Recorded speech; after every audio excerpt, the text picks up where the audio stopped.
All right, welcome. So good to have you at Central this weekend. My name is Sean. I'm one of the pastors here at Central. So great to have you.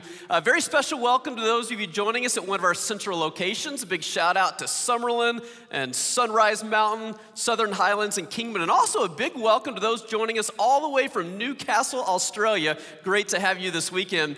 And as always, a big shout out to our friends who join us through our partnership with God Behind Bars. We love you. We're grateful for you. We're excited you're here. Big shout out for you.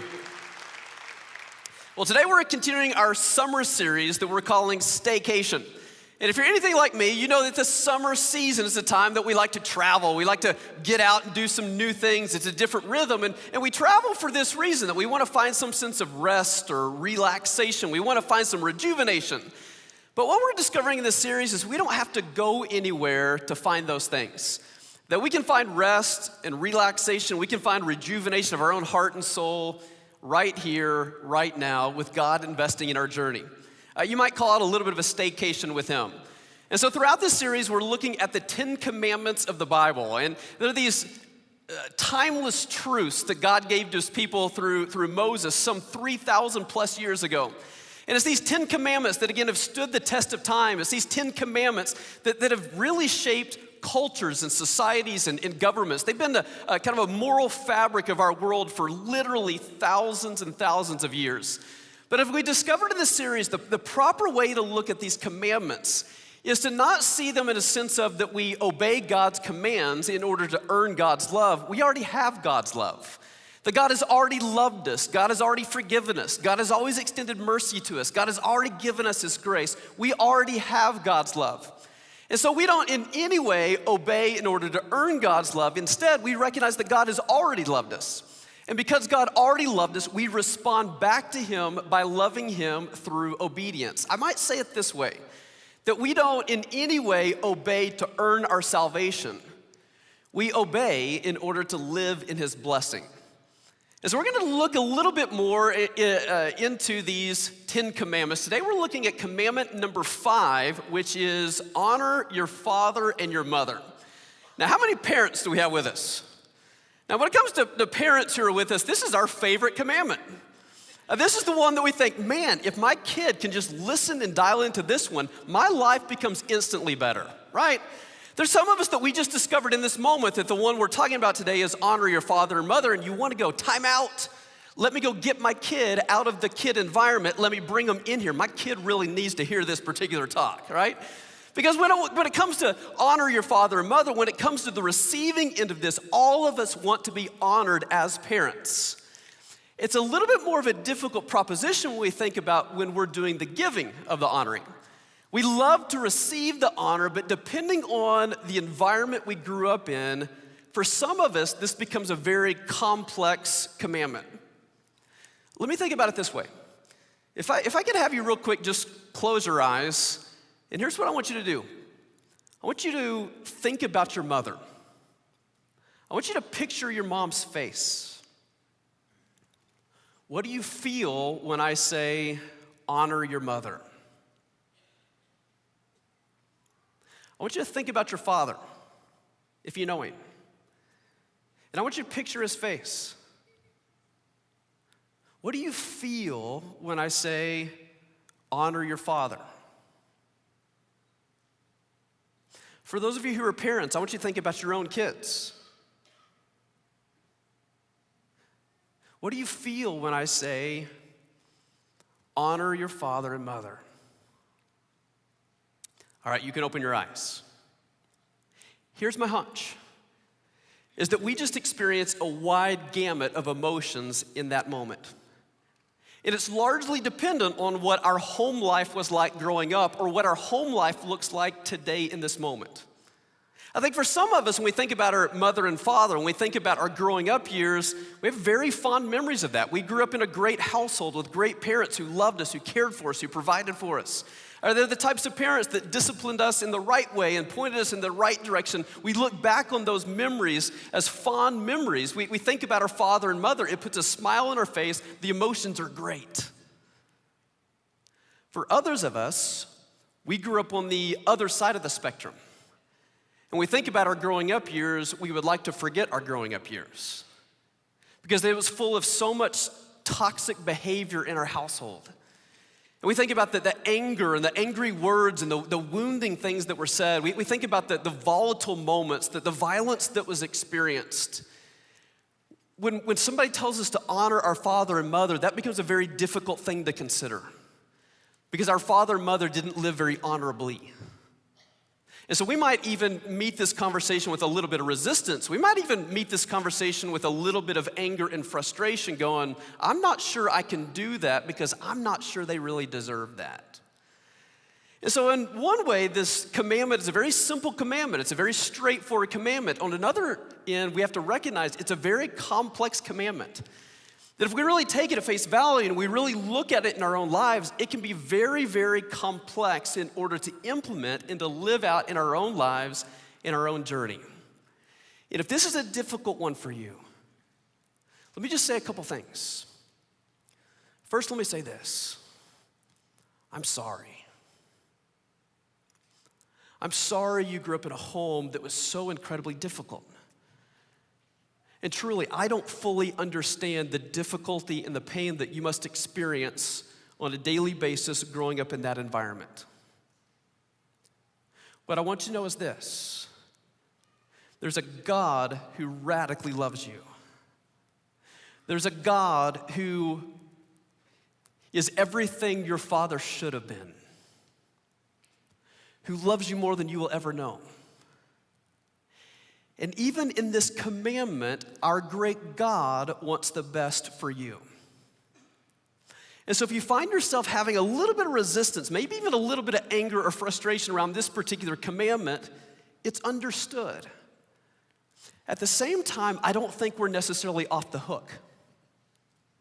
Let me spend a little bit of a sidebar again for those of us who grew up in a very difficult scenario, very, very difficult situation. I would suggest this. I heard this statement from Rick Warren years ago, who simply said this: if you don't talk it out, you'll take it out. And what I mean by that, what he even meant by that is if we don't talk it out, in a sense, if we've never sought out some good, strong Christian counsel for the wounds that we experienced as a child, what will happen is we will eventually take that out, more than likely in our own household. And so find a place. I would encourage you, if you've never sought out some good Christian counsel about it, seek out that counsel. Because what happens is when we grow up in a toxic environment, that toxic seed gets planted in our life, in our own heart. If we're not careful, that toxic piece will continue to grow in us. And so what good Christian counsel will do is it allows us to talk it out, to get it out, to kind of expel from us the toxic seed that, if we're not careful, will take root in us. But if we don't ever do that, that means that toxic seed is inside of us. It will grow, and if we don't talk it out, we will take it out. We will take it out many times in the context of our own home environments. And we end up becoming everything that we hated about our parents growing up. And so this commandment becomes a very important commandment for us. Whether we grew up in a great home or whether we grew up in a really terrible home, this commandment becomes a very important commandment. For all of us, we want to receive honor from our kids. But we live in a world that there's not a lot of honor going around. And so it's kind of once again that you see that God's timeless truth that was first spoken to his people through Moses some 3,000 plus years ago is still as relevant today as it's ever been. And so we're going to lean into this commandment. And so, again, for the sake of this whole series, this conversation, we're going to be in the book of Deuteronomy chapter 5. So if you've got a Bible, you can go to Deuteronomy chapter 5. It's the second time that the Bible goes in to explain the Ten Commandments. First time is in Exodus chapter 20.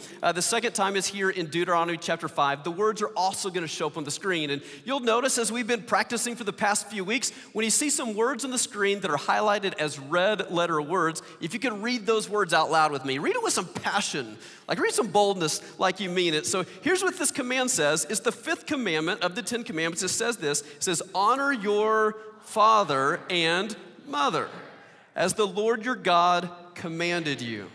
Then you will live a long, full life in the land the Lord your God has given you. So very straightforward. It says, here's what God says. He says, I want you to honor your father and your mother. Now, a couple of just really quick observations about this command. Here's the first observation. You will notice there's no fine print. you will notice there's no exception clause. You will notice that God doesn't say, I want you to honor your father and mother as long as your father and mother were honorable. Instead, he gives this blanket statement of truth that really encompasses all people of all times, of all situations. This says, regardless of the circumstances that you grew up in, regardless of the environment that you were in, I want you to take the posture, take the position of honor. The second thing that's important to note is this. Notice what he says. He says, I want you to honor your father and your mother. He says, I want you to honor both parents. Notice he didn't say, I want you to honor your father or your mother, which would be easier for a lot of us. Because for many of us, especially if we grew up in a very difficult scenario, we might find that it's easier for us to connect with, easier for us to relate to one of our two parents. But for whatever reason, God doesn't let us off the hook by says honor one or the other. What God says is I want you to honor your father and your mother. It's a difficult commandment. No matter the circumstances we grew up in, God doesn't let us off the hook. Instead, he says, I want you to take the posture of honor, which basically says, I want you to be a dispenser of love. What he's basically saying is, I want you to value the parents that I placed in your life. And maybe you value them because of the dignity of who they have as a human being. Maybe we value them because they were still people who were created in the image of God. Maybe we don't value what they've done, but we still value them. We choose to honor. And so that's the what of the command. And the what is very, very straightforward, is what God is asking us to do. The question really more is, how do we do that and why? Now, as I think about the how of the commandment and also the why of the commandment, I think that it's best to look at it in a very practical way through the lens of different age groups. This is one of those commandments that never leaves us. That we don't graduate from the commandment, that all of us, no matter what age we are, we're all a child to someone. And even if our parents have passed, that doesn't mean that we still don't have the opportunity to honor them. And so we always honor our parents, no matter what stage we are in life. But I would argue this, that honor looks very different in the life of a kid, and then in the life of a teenager or young adult, and then in the life of an adult. Honor takes on very different forms in very different seasons of life.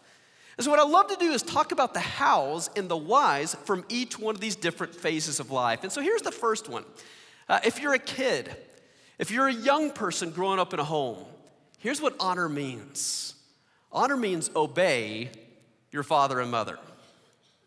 When you're really little, when you're a kid, that's what honor means. Honor means obey your father and mother. It all boils down to that one word, obedience. Now, I do have little kids. I've got a 7-year-old boy named Austin. I have a 9-year-old boy named Levi. My kids are awesome. Love my kids. Sometimes my kids don't obey very well, but I love my kids.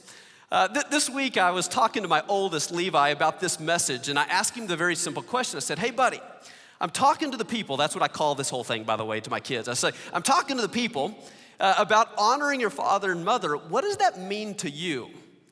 And without really much thought and hesitation, my 9-year-old immediately responds. He said, Dad, I think it probably means to listen and to obey the first time. I thought, hot dog, you nailed it. I thought, man, I'm like possibly the best parent that there's ever walked the face of this earth. Man, that's awesome. And so I was like fist pumping him, high five, way to go, you got it. And then I followed up with a question, which I probably should have done, but I followed up with another question. I said, okay, so you know exactly what to do. What's the hardest part of actually living that out? What's the hardest part of actually honoring your father and mother? Without skipping a beat, he looks me dead in the eye and he said, actually doing those two things? So he knows exactly what to do. It's just the doing it that's actually pretty difficult for him. But I think that we really look at it, I think that that's really true. When it comes to the young person, the younger child, honor means obedience. But there's a purpose behind it. There's not just the how, there's the why. And the why is given to us in the command itself. I want to take us back to the commandment that we just read. I want to highlight different words, but let's read it out loud again. Here's what the command says. Honor your father and mother as the Lord your God commanded you, then you will live a long, full life in the land that the Lord your God is giving you. Do you know this is the first commandment and really the only commandment that has a promise attached to it? It's the only commandment that God says, if you do this, if you obey me, if you do what I'm asking you to do here, that there's actually a promise, there's a reward, there's a benefit to actually doing this. Now, as I look at this benefit where God says, if you obey your parents, if you honor your parents, says that you will have a long and full life. I think the best way to understand this is more as a proverb and not necessarily a guarantee. Meaning that if you obey as a young kid, that doesn't necessarily mean that you're going to be guaranteed to live till 100 years old. But it does mean this, that there's a universal truth at play, that if we live in obedience, the byproduct of that is a long and full life. So for example, case in point, with my kids left to their own devices won't make great decisions all the time, particularly when it comes to food choices. If it was up to my kids would eat Oreos, Pixie Sticks, and Kool-Aid every meal of the day. I mean, that's a power-packed breakfast right there, and that's what my kids would do. Now, I know if my kids were to do that for every single meal, that is not going to lead to a long, full, healthy life. But I know that if they do what I'm asking them to do, if they obey me, I actually have their best interest in mind, and I can create a scenario for them that will lead to a better, more healthy, more happy, more full life. And so I kind of tell them what to eat, and they may hate it, they may groan about it, they may get frustrated about it, but I know this. If they do what I'm asking them to do, it will lead to a long, full, healthy life. And not just with food. I give my kids a lot of instruction. I give my kids more instruction than they could ever possibly want from me. I give my kids instruction about all kinds of things. I teach them how to manage money. I teach them how to treat other people with respect. I teach them how to look adults in the eye and to speak with confidence and kindness. I teach my kids what it really looks like to respond with kindness, even if somebody's very different than they are, even if somebody opposes them, even if somebody's unkind to them, I want them to respond with kindness. I teach my kids compassion. I teach my kids humility. I teach my kids to see a commitment through. And why do I do all of those things? Because I know if they actually obey, it is going to pay big dividends in their future. It will shape who they are. It will shape who they become. I know if they obey what I'm asking them to do, it will mean that they become better employees one day. They will be a better boss one day. They'll be a better husband one day. They'll be a better father one day. My kids will become better men. I know it. And so I want them to honor me, not for my sake. I want them to honor me for their sake. Because obedience is actually in their best interest, whether they recognize it or not, because as a loving father, I actually know what's best for them. And when you're a kid, honoring your father and mother, what it really boils down to is learning how to live under God-given authority. And we learn that as we live under authority in the context of our household. If we learn that as a kid, that pays big dividends in life. If we don't learn how to live under authority in the context of our household, that can have consequences in every other aspect of life as we grow up. If I never learn how to live under authority, I will have a hard time keeping a job. If I never learn how to live under authority, I'll have a hard time living under the laws of the country, of the land that I live in. If I have a hard time living under the authority of my household, it's possible that I will have a hard time yielding and submitting myself to the greatest authority in the universe, which is God himself. And so God says, I want you to honor your parents because there is so much at stake. Young people, honor means obey. But it doesn't always mean obey. Because as we grow up in life, that is no longer as applicable as it once was. So for example, I'm almost 40 years old. If my parents came over to my house today and they looked at my sink and they see some dishes and they say, Sean, clean the dishes. I'd be like, Mom, ain't happening. You can clean my dishes if you want, but I'm not gonna do that, right? Because I no longer relate to my parents in that way. Honor means obedience when you're young. But as you grow, honor takes on different forms. So what does it look like when we become a teen or an adolescent? What does it look like when we become a young adult? If honor means obedience as a kid, when we're a teen, honor means respect. Respect your father and mother.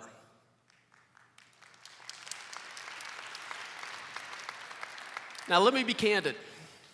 I've never been a parent to a teen. I've not yet walked that journey. I'm not that far away, but I've not yet walked that journey. And so I don't fully know what it's like to be a parent of a teenager. I have been a pastor to a teenager. I was a pastor for students for about 9 years. I worked with both junior high and high school students. I loved every single minute of it. I love young people.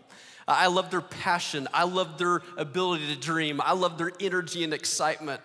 I even love sometimes a little bit the rebellious spirit. I love young people. I really, really do. But I also know it's easier to pastor a teen than it is to parent a teen. I get it.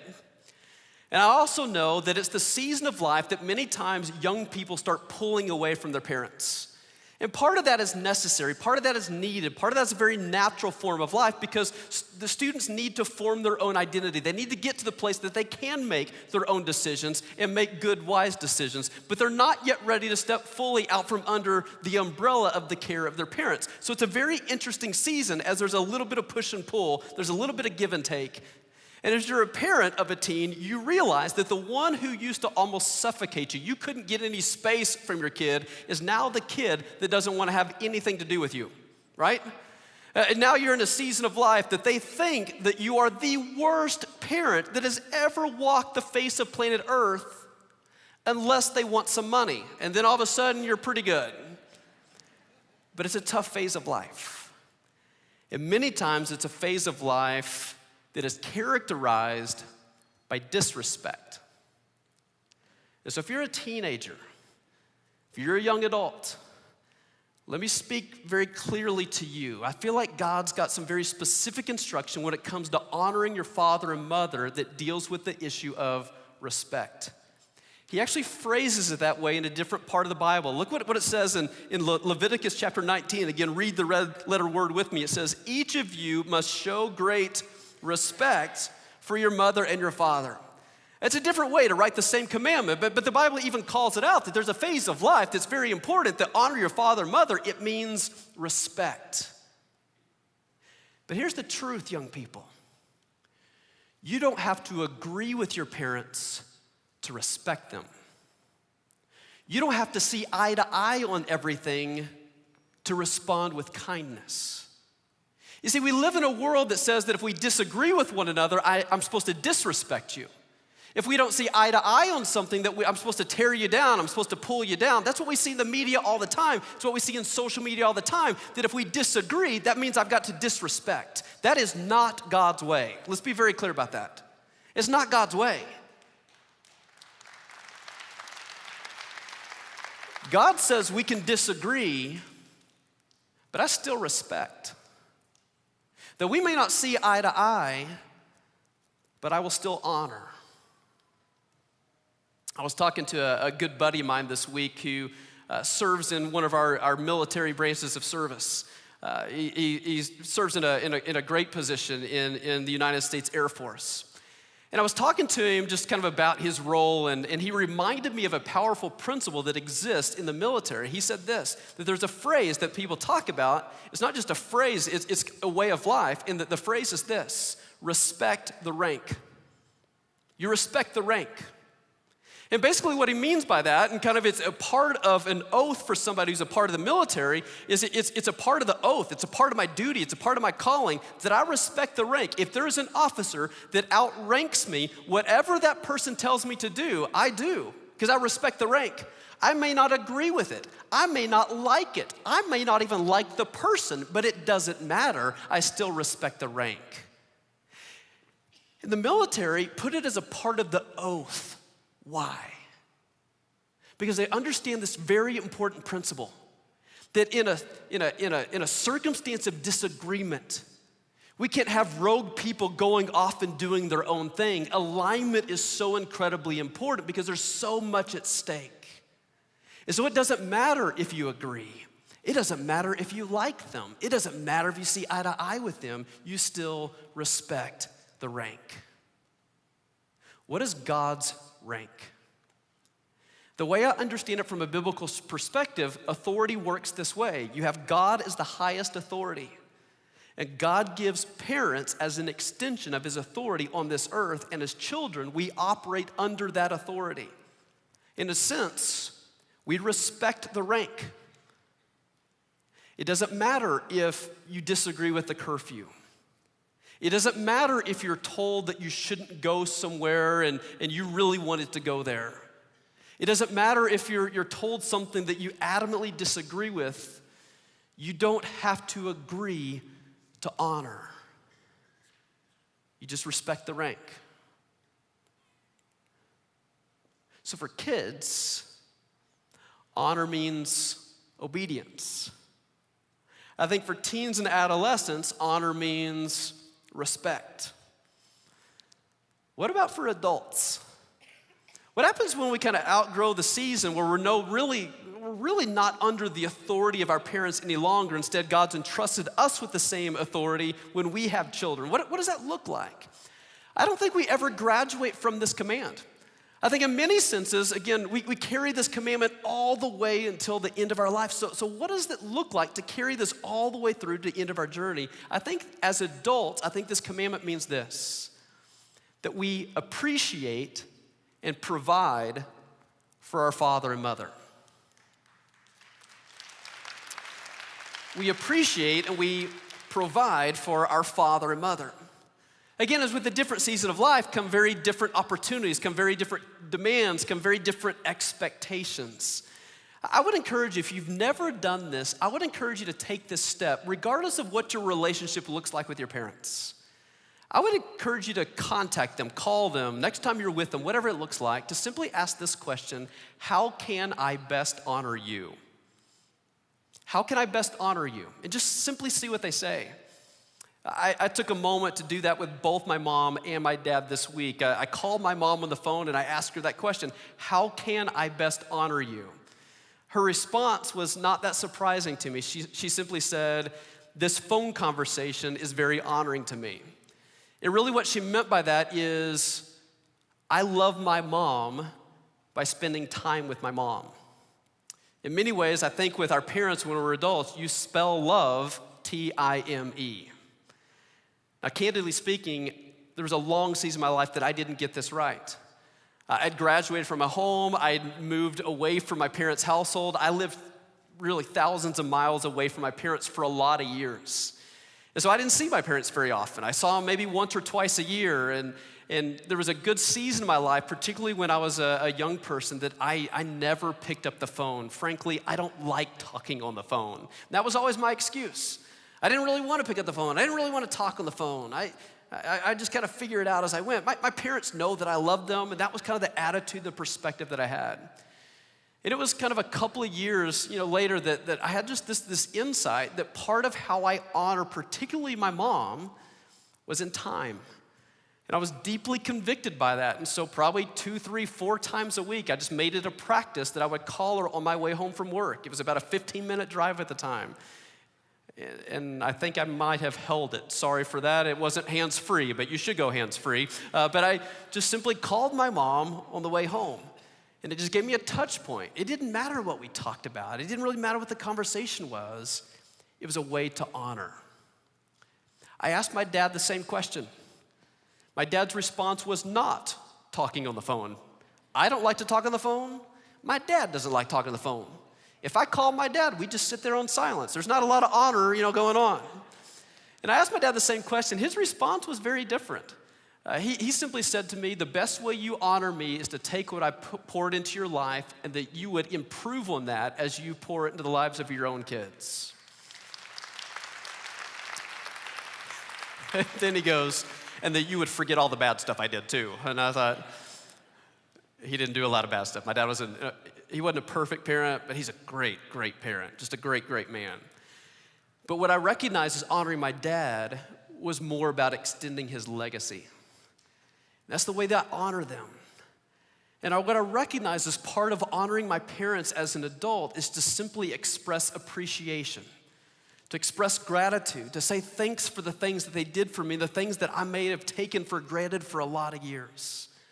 Now, again, for some of us who grew up in really good households, appreciation will come easy for us because there's a lot to be thankful for. There was a lot that was invested in us. For others of us, that will be a much more difficult endeavor to find the things that we're really appreciative for, but I would encourage you that for all of us, we can probably find something that we can express gratitude for. Maybe it's as simple as, thanks for putting a roof over my head. Maybe thanks for working the 2 jobs because one of our parents wasn't around. And I know that made you not present as well, but I really appreciate that, and I probably didn't recognize it in the moment. Maybe it's as simple as, thank you for the sacrifice that you made for me growing up. I read a recent report that said that the money that it costs somebody in today's terms to raise somebody from birth to when they're 18 years old is $233,000. And I thought, holy smokes, I could drive a Lamborghini, but instead I'm raising my kid. I could have a Lamborghini and a Ferrari, but instead I have Levi and Austin. And so I told my son this week that his nickname is now Lamborghini because I'm gonna drive a 16-year-old car because he's in my household, right? There's sacrifices with parenting. There are all kinds of sacrifices. And maybe it's just an expression of gratitude for the sacrifice that our parents have made on our behalf. Whatever that looks like to you as an adult, that is how we honor. But not only is it about appreciation, I think there's a sense that it's also about provision. Some scholars would argue that this commandment, the 5th commandment in the 10th commandment, was actually geared more toward adults of their aging parents. Because if you remember the context that this commandment was first spoken into, at the time, God's people were wandering in the desert. They were wandering around. And what would happen as you're nomadic type of people? Well, those who were aging were having a hard time getting around.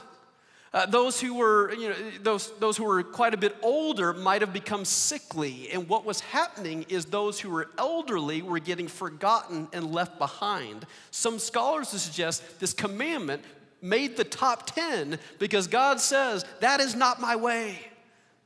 That those who took care of you, you will be commanded to take care of them. That's how you honor them. And for some of us, one of the greatest honoring things we can do is we care for our parents all the way to the end of their journey here on this earth. That if their needs exist, that we provide for those needs. Sometimes the provision needs to come monetarily, but a lot of times the provision is your presence. We live in a world that if we're not careful, we will take those who are elderly and we'll push them aside. We'll let somebody else take care of them. We'll let somebody else kind of deal with sometimes what's difficult.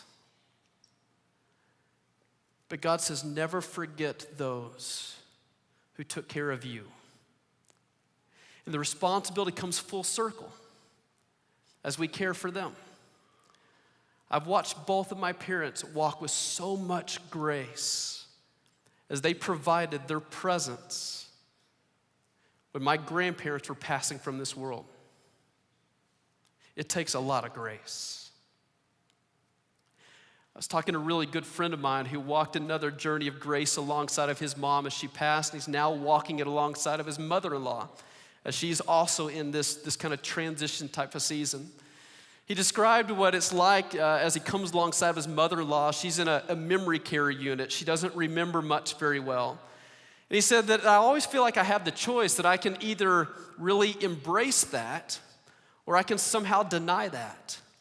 But when I embrace that reality, it's a way that I can honor and respect, that I'll show up, she'll tell stories of things that didn't happen.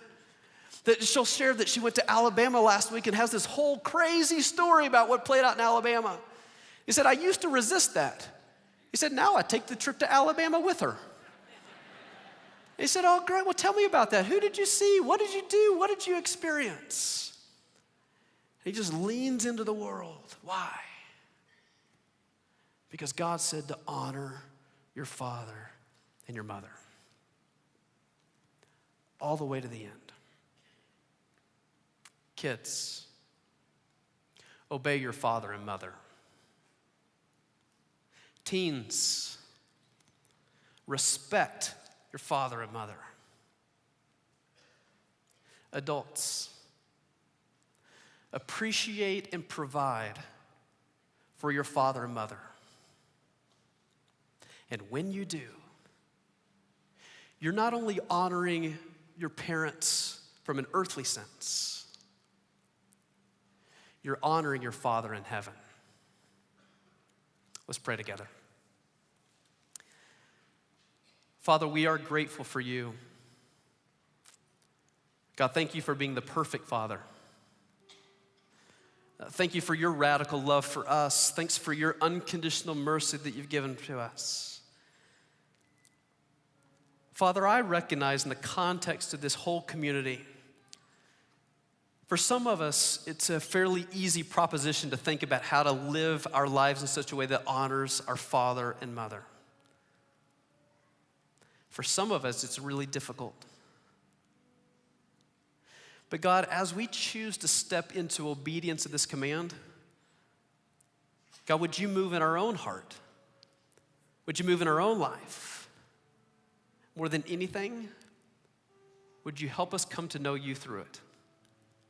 We pray that in the name of your son, Jesus. Amen.